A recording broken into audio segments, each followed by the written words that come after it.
Hello everyone, this is मधु। और आज हम पढ़ेंगे विलियम शेक्सपियर के बारे में। जो उनके बारे में किसी ने भी क्रिटिकल कमेंट दिए हैं, या किसी ने कुछ अच्छा कहा है, या किसी ने उनके बारे में कुछ बुरा कहा है, ये सब चीज़ें आज हम पढ़ेंगे।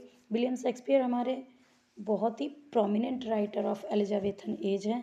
एलिजाबेथन एज जो है वो गोल्डन एज ऑफ लिटरेचर कही जाती है हमारे लिटरेचर के टाइम पीरियड में। It is completely flourished for drama. इस एलिजाबेथन एज में ड्रामा को काफ़ी अच्छी तरह से फ्लोरिस्ड करते हुए देखा गया है।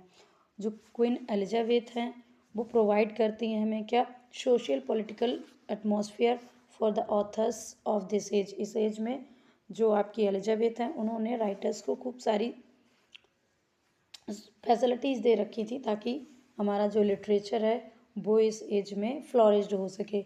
एलिजाबेथ जो थी इनका एक एज यानी टाइम पीरियड है 1558 से 1603 तक was the great development of history in England. England में लिटरेचर को बहुत अच्छे तरीके से फ्लोरिश्ड किया गया था। It was the age of renaissance. Renaissance की उम्र भी ये कही जाती है, which means rebirth one of the great age of English literature. ये इंग्लिश लिटरेचर की बहुत ही बड़ी एज कही जाती है, क्योंकि इस एज में लिटरेचर अपने पीक पर था, चरम पर था। तो आइए हम बात करते हैं most important critical comment about Shakespeare. Shakespeare के बारे में किसने क्या क्या कहा है।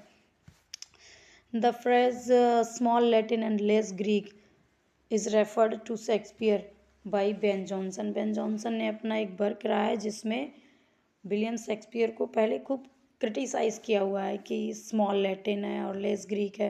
कुछ कुछ तो इन्हें लैटिन आती है, कुछ कुछ ग्रीक आती है। सीधी सी बात है, इन्होंने इसमें ये कहा है कि इनको ज़्यादा कुछ नहीं आता है, टूटी फूटी चीज़ों को मिलाकर कुछ लिख देते हैं। दूसरे हमारे in a word he is a universal poet. This is said by W.J. Long. W.J. Long कहते हैं कि ये ब्रह्मांड का सबसे बढ़िया पोइट है। मतलब उन्होंने इनकी बहुत अच्छे से तारीफ की हुई है। फिर आपके एक मिनट, फिर आपका एक और क्रिटिकल कमेंट आया है रॉबर्ट ग्रीन के द्वारा, जो कि हमारे यूनिवर्सल बिट्स में आते हैं। और जो आपके यूनिवर्सल बिट में आते हैं उन्होंने, रॉबर्ट ग्रीन ने, an upstarted crow beautified with our feathers कहकर इन्हें बुलाया है in his pamphlet called groats worth of wit, जिसमें इन्होंने बताया है कि विलियम शेक्सपियर, जो कि इन्हें खुद तो कुछ आता नहीं है, ये हमारे पंखों से उड़ने की कोशिश कर रहे हैं। अगला कमेंट है the greatest genius that perhaps human nature has yet produced our myriad minded Shakespeare. ये बात S.T. कॉलरिज ने कही है, जो कि एक रोमांटिक पोएट है और वर्ड्सवर्थ के कंटेम्प्रेरी हैं। और इन्होंने इनके साथ में मिलकर एक लिरिकल बेलाड नामक एक कंपोजिशन पोएम कलेक्शन लिखा हुआ है। तो ये कहते हैं कि शायद ही यूनिवर्स जो है वो अब ऐसे महान लेखक को प्रोड्यूस कर सकेगा। देखिए कितना अच्छा कमेंट किया है, और है भी, क्यों नहीं कहें भाई, विलियम शेक्सपियर ऐसे हैं ही। I love the man and do honour his memory. मैं उस आदमी से प्रेम करता हूँ और उसकी यादों का सम्मान करता हूँ। देखिए अब बेन जॉनसन कहने लग गए हैं कि मैं इस आदमी से प्रेम भी करता हूँ और इसकी यादों का सम्मान भी करता हूँ। इसके बाद देखिए अगला कमेंट है he was not of an age but for all times nature herself was राउंड ऑफ हिज डिज़ाइन। तो ये बात भी बेन जॉनसन कहते हैं कि ये किसी एक उम्र के लिए नहीं है, ये हमेशा रहेगा। अपने वर्क की वजह से इस व्यक्ति को हमेशा याद किया जाएगा और प्रकृति सदैव इसके आसपास ही रहेगी, ऐसा बेन जॉनसन कहते हैं। अगला कमेंट है he is the man who of all modern perhaps ancient poet had the largest and most comprehensive soul said by John Dryden. John Dryden जो कि फादर ऑफ क्रिटिसिज्म बोले जाते हैं, इन्होंने विलियम शेक्सपियर के बारे में देखिए कितना बढ़िया बोला है।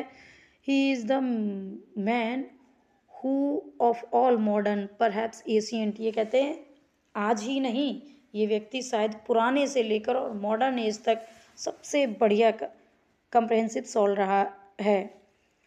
अगला कमेंट है, देखिए फिर से बेन जॉनसन कहते हैं, soul of the age applauses delight and the wonder of stage who said, ये भी आपके बेन जॉनसन कहते हैं। अगला है, he breathed upon dead bodies and brought them into life, ये कहते हैं कि ये डेड बॉडीज के साथ रहते हैं लेकिन उन्हें फिर से, मतलब बेशक ये मर चुके हैं या इनका डेथ हो चुकी है, लेकिन ये अभी भी डेड बॉडीज़ को जीवंत बना सकते हैं, ऐसा R.W. एमर्सन कहते हैं। What needs my Shakespeare for his honored ones? The honor of an age in piled stone. Who said? ये भाई जॉन मिल्टन कहते हैं। जॉन मिल्टन ऑन शेक्सपियर नामक एक पोएम लिखी है जो कि जॉन मिल्टन की फर्स्ट पब्लिश्ड पोएम है जो 1630 में आई है, और उसमें कहते हैं कि मेरे शेक्सपियर को किसी के ऑनर की आवश्यकता नहीं है, ना ही उसकी हड्डियों को किसी के सम्मान की आवश्यकता है, ये तो सदियों तक उनके साथ बना ही रहेगा क्योंकि उन्होंने भर की ऐसे लिखे हैं।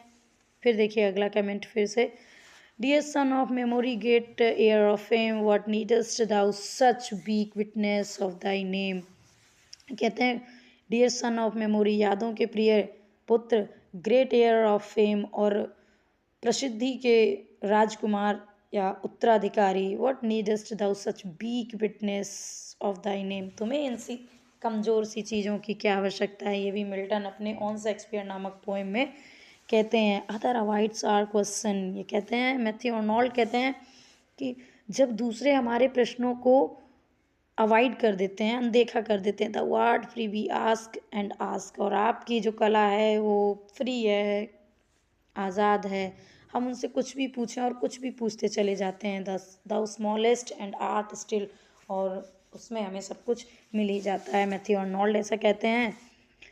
I wish I could write a beautiful play like twelfth night who said, अच्छा जीवी सॉ ये कहते हैं कि काश मैं भी ट्वेल्थ नाइट की तरह एक बढ़िया सा सुंदर सा प्ले लिख पाता, क्योंकि ये एबिलिटी तो सिर्फ विलियम शेक्सपियर में है। तो इस बात को बहुत ही अच्छे तरीके, अच्छे लहजे में कहते हुए आपके जीवी सॉ कहते हैं, if ever any other deserved the name of originality it was Shakespeare, अगर कोई व्यक्ति है जो कि किसी नेम को, फेम को डिजर्व करता है ओरिजिनली, तो वो सिर्फ शेक्सपियर हैं। अलेक्जेंडर पोप कहते हैं ऐसा शेक्सपियर के बारे में।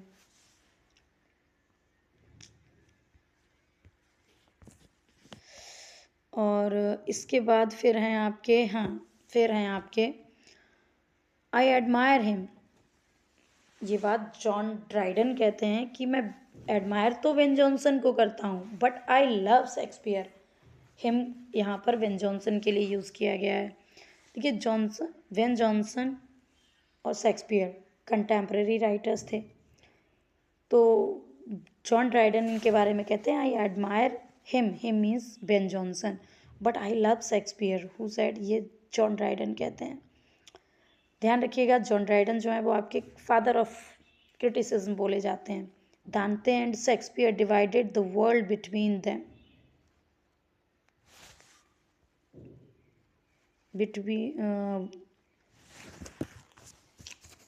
डिवाइडेड द वर्ल्ड और नो अदर बिटवीन देम होगा ये, हाँ, between them there is no third, ये कहते हैं सिर्फ दांते और शेक्सपियर ही रहे हैं जिन्होंने संसार को बांट दिया, इनके अलावा तीसरा कोई नहीं था जो संसार को बांट सके, जो हमारे लिटरेचर को बांट सके, सिर्फ दांते और शेक्सपियर ही रहे हैं। ये T.S. इलियट कहते हैं। T.S. इलियट ऐसा मानते हैं कि दांते और शेक्सपियर ही संसार को बांट सकते हैं, बाकी तीसरे किसी में ऐसा कोई टैलेंट है ही नहीं। I do not remember that any book or person or event in my life ever made so great impression upon me as the play of Shakespeare. Goethe का मानना है कि उन्हें याद नहीं है, वो कहते हैं मुझे याद नहीं है कि कोई ऐसी किताब, कोई ऐसा इंसान, कोई ऐसा इवेंट मेरे जीवन में रहा होगा इतना ग्रेट इम्प्रेशन जिसने मुझ पे छोड़ा है जितना कि शेक्सपियर के प्लेज ने छोड़ा है। भाई गौथे का मानना है कि शेक्सपियर बहुत महान कवि हैं। Shakespeare has no heroines but only heroines. Shakespeare has no heroes but only heroines. ये बात जॉन रस्किन कहते हैं कि शेक्सपियर के प्लेज में हीरो का कोई रोल नहीं है और सिर्फ हीरोइन ही हीरोइन है, मतलब वो हीरोइंस को ही ज़्यादा प्रायोरिटी देते हैं। और सही भी है भाई। आप देख लें मर्चेंट ऑफ वेनिस में, देखिए पर्सिया टैलेंटेड है। पर्सिया बाल्थाजार का डिस्गाइज करके वहाँ कोर्ट में जाके एंटोनियो की जान बचाती है। इसी तरह से आप देखेंगे वियोला है आपकी और ट्वेल्थ नाइट में, और आपका एज यू लाइक इट में रोजालिन है। तो इस प्रकार से विलियम शेक्सपियर ने ज़्यादा से ज़्यादा हीरोइंस पे ही फोकस किया है, फीमेल एक्ट्रेस पे ही फोकस किया है। Shakespeare is the drunken savage with some imagination whose plays please only in London in Canada. भाई वोल्टायर का मानना है कि शेक्सपियर जो है एक पियक्कड़ है, पियक्कड़ सावेज है, जानवर है जो सिर्फ लंदन और कनाडा के लोगों को ही खुश कर सकता है, ऐसा वोल्टायर मानते हैं। शेक्सपियर है the nearest thing in incarnation of the eye of God. ये आपके लॉरेंस ओलिवर कहते हैं कि शेक्सपियर जो हैं वो nearest thing incarnation to the eye of God. इसके बाद है a remarkable thing about Shakespeare is that he is really very good in spite of all the people who say he is very good. Robert Graves नाम का writer जो हैं वो आपके वो कहते हैं कि ए remarkable thing about Shakespeare is that, कि शेक्सपियर के बारे में एक सबसे ज़्यादा जो रिमार्केबल थिंग है वो ये है, he is really very good in spite of all the people who say he is very good. उन लोगों के बीच में वो सबसे ज़्यादा अच्छे हैं जो कहते हैं कि वह ज़्यादा अच्छे हैं। अगला है माई शेक्सपियर राइज, मेरे शेक्सपियर उठें। I will not lodge thee by Chaucer or Spenser or bid Beaumont lie a little further to make thee a room. तो शायद ये है कि किसी और को, जब मेरे शेक्सपियर ने उठना शुरू किया तो लोग शायद ही चाउसर, स्पेंसर या बियमॉन्ट को और अधिक जगह दे पाए होंगे। बेन जॉनसन ने फिर से ऐसा कहा है शेक्सपियर के बारे में।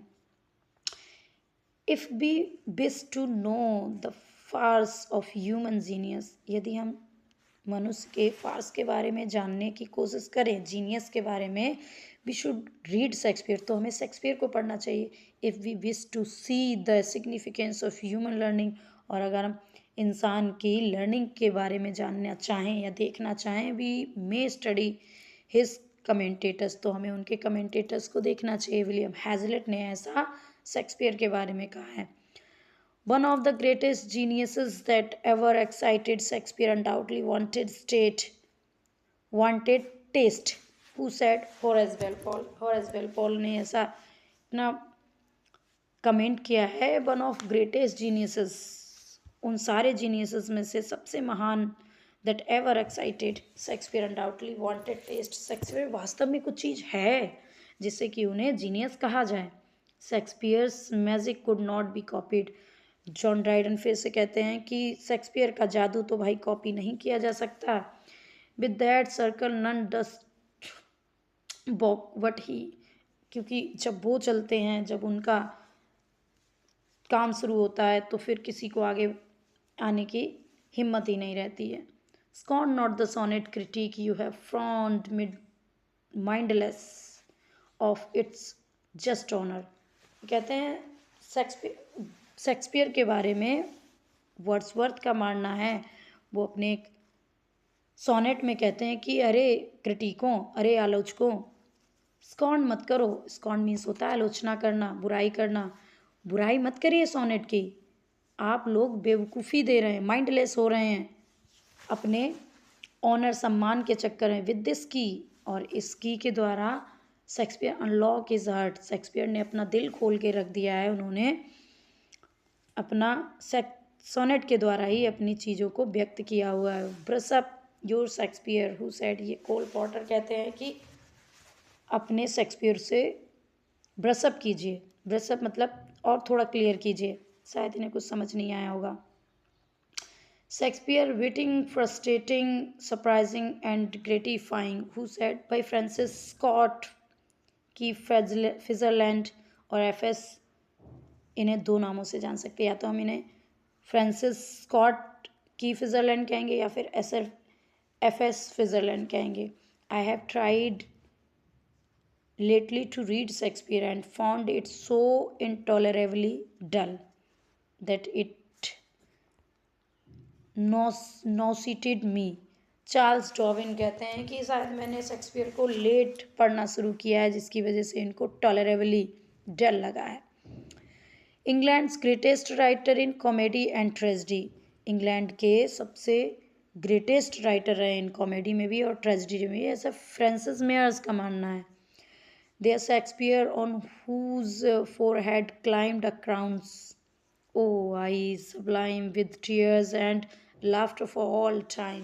एलिजाबेथ बैरेट ब्राउनिंग कहती हैं कि शेक्सपियर ही वो व्यक्ति हैं जिनके फोरहेड पर क्राउन्स हैं, जिनके फोरहेड पे क्राउन्स जाके अपने आप को अच्छा महसूस करता है, गर्व महसूस करता है, ऐसा जो कि टीयर्स भी है, लाफ्टर्स भी है, ऐसा एलिजाबेथ बैरेट ब्राउनिंग कहती हैं।